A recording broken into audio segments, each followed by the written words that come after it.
ये खबरें आई कि एक सानिया हो गया मरी में, 22 अफराद अपनी जान से चले गए सर, और मरी में एक कमरा 40,000 से लेकर 50,000 तक मिलता रहा।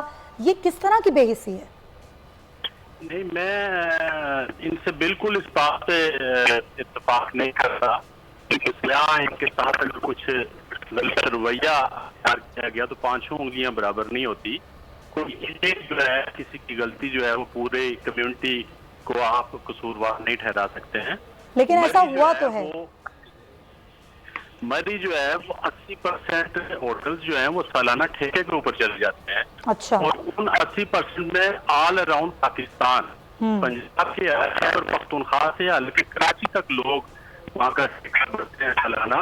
ज्यादातर लोग पूरे पाकिस्तान से वहाँ पर बैठे हुए हैं।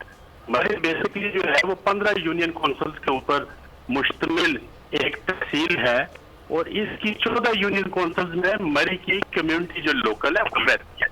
मरी सिटी एक अर्बन जी, लेकिन सुहेल साहब अगर किसी ने ये किया, आप चले मान लें कि सबने तो नहीं किया ना, लेकिन जिसने ये किया तो क्या वो सही इकदाम था? हम मानते नहीं है कमरा किसी को ये दो मतलब बढ़ा के एक नॉर्मल ये होना नहीं चाहिए था, लेकिन हम ऐसी बेहस कौम है कि हम हर चीज में अपना फायदा सोचते हैं। सब्सक्राइब करें और बेल दबाएं ताकि कोई खबर रह न जाए।